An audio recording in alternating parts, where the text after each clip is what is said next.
most of us have no blueprint on what a healthy, happy relationship looks like. Again, we adopted chemistry equals relationship success. And boy, can physical intimacy feel like you've hit the jackpot. Welcome back to the Vibrant Couple. I have invited Jonathon Aslay again. In the first part of our conversation, we talked about men's commitment to commitment. Today, we're going to talk about chemistry not equaling a successful relationship. And so, Jonathan, you are a dating coach to primarily women in their midlife. So they have experienced life, children, a first marriage, and they are looking for love again. They are looking for a good, committed man with, emotional intelligence. So please say more about chemistry and how chemistry can fool us. When two people meet, particularly strangers, you know, when we look at relationships, the first thing we see, it's like, you know how an iceberg has what's above the water line is the tip of the iceberg, right? And the tip of the iceberg is what we see first is usually chemistry, okay? And since it's the first thing we see and we attach to another human being from that chemical vantage point, it doesn't guarantee relationship success because, as I've stated before, and what I'll share now is below the waterline is, do we share the same values together? Do we have the shared vision of what a relationship or commitment looks like for us? Can our lifestyles blend together? And more importantly, does this person or do we have the emotional maturity and relationship skills to survive the challenges that every relationship faces? Because no two people alike ever mate together. There's usually differences. So when we're focused on chemistry, especially when that chemistry is intense, I mean, you meet someone for the first time and it's like, oh my God, I mean, you are my soulmate. You're the most amazing person I've ever had in my life. And you feel this, you're focused on attraction. You're focused on entertainment. You're focused on romance. You're focused on physical connection. And I'm going to repeat that: attraction, entertainment, romance, and physical connection. What usually happens? People jump into bed pretty quickly before they've ever really gotten to know the other person. And boy, can physical intimacy feel like you've hit the jackpot. But there's something that particularly happens with men, is that the minute a man ejaculates, if a foundation of friendship, if a foundation of real connection hasn't been established, the minute that guy ejaculates, it's like all of a sudden he's like, why don't I like this person anymore? Like, he was so intent on the lust and the limerence. And by the way, women experience this too. I don't want to pigeonhole men 100%, but we oftentimes find ourselves going, wait a minute, I don't know if I like this person. This is one of the reasons why men oftentimes ghost after physical intimacy, or they do something I call the dysfunctional moonwalk. And that is, they're backstepping. They're usually coming up with reasons why they can't commit. They're not looking for a serious relationship, because what didn't happen is a foundation wasn't built before the physical intimacy. And that foundation needs shared values, shared vision, conversation about lifestyle, and most importantly, finding out, and please forgive me, how messed up is this human being? Because we all show up to the table with a lot of garbage, a lot of baggage, a lot of luggage. It seems that the more insecure we are, the more likely we are to fall prey of the illusion of instant chemistry.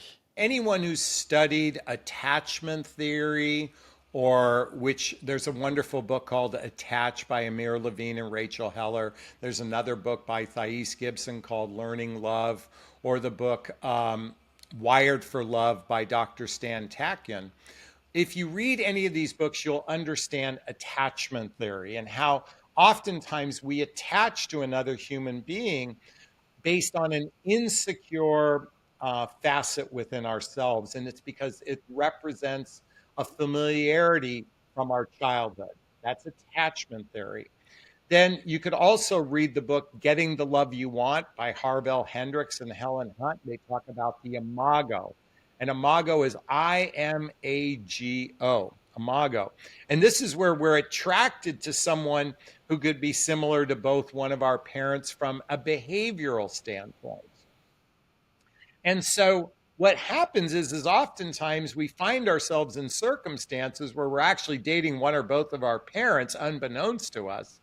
And that feels familiar. And that we believe is attraction based on an insecure way of approaching love. People who have done personal development, self help, spiritual work, and therapy find themselves, the more work they've done on themselves, the more secure they become in relationship, and they're better equipped to navigate the challenges of a relationship. I so agree with you. One of the fundamental principles of relationship success is your capacity to repair after conflict. We've gotten to be self-serving in our relationships today. If there's conflict, boom, on to the next one. We're like a revolving door here. But it's really when there's two people have differences. First, when you have a difference, I want you to imagine two people have a difference. The first level is at least tolerating the difference with this other person. Like if we can't tolerate it, it ain't going to go anywhere.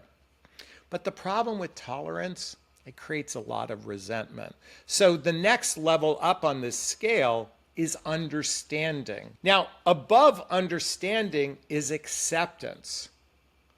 If we can't accept our differences, no matter what they are, now it doesn't mean we have to accept everything, but we can learn to agree to disagree, but at least come to a place of understanding or acceptance.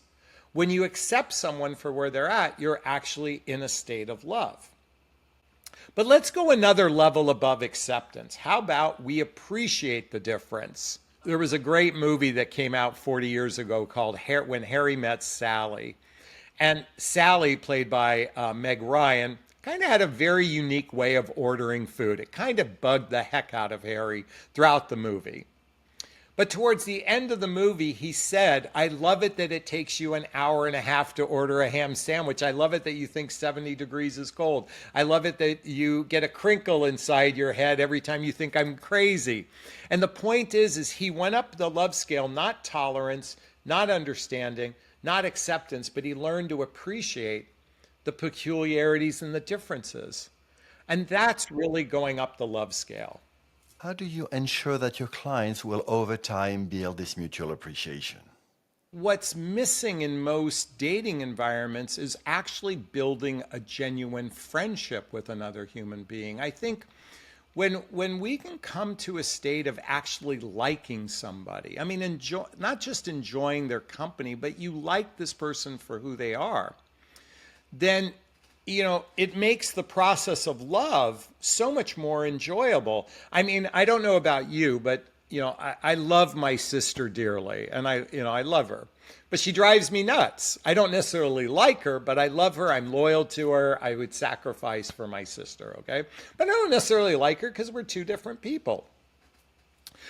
In romantic relationship, if you're not, you can care about someone and love them, but if you don't like their personality, if you don't like their humor, then you're mostly in a state of tolerance and maybe understanding. But when you're in a state of tolerance, you actually resent that person. And I believe what's missing in so many relationships today is genuine friendship and like. And this is where being with someone who shares your personality, shares your humor, shares your curiosity, shares your intelligence level, your emotional acuity, that sort of thing. That's what we should be focused on, is building a solid friendship in the physical realm, but mostly on the intellectual, emotional, and spiritual realm.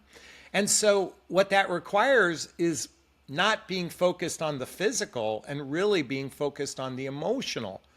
But most humans, they're not good at that. They're not even good at identifying their own feelings, let alone being able to express it in a way that's seen, heard, and understood. So the real thing, the real tool, coming back to your question, is working on yourself, a level of self-love, just like the book behind me. And that's really the first step, is to work on one's own individual sovereignty. It seems that on one end, we have emotional maturity that gives us sovereignty over our choices. So we appreciate chemistry, but we can override it to choose a partner with whom there is acceptance and appreciation. And then on the other end, I'm going to call that raw reactivity, in which we are basically on the whim of our chemistry. And we are likely to choose a partner with whom the only solace or the only option will be tolerance. And if you're just in a space of tolerance, there's going to be a lot of resentment. Now, yes, there's going to be circumstances where you have to agree to disagree. And that's ultimately is see, agree to disagree goes from tolerance to understanding. If at least you're in a space of understanding my partner's point of view, I may not agree with it, but I'm going to understand it and then accept it. But if you're in a state of tolerance, it's going to eat away at the relationship. You're going to have contempt. You're going to criticize your partner. You're going to mostly likely stonewall or get defensive on that particular subject. Couples are going to have differences in a variety of different areas of your life. Maybe it might be sleep patterns. It might be clean, how you clean the home, whatever it is. I think if we don't come to a place of acceptance, your relationship will most likely suffer some sort of ending at some point later on down the road.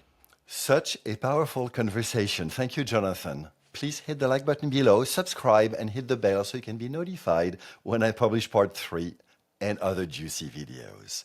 In the interim, if you have not watched it yet, I invite you to watch part 1 of our conversation. Here is a video Jonathan made to help us make good choices about whom we have sex with and to I made. Enjoy.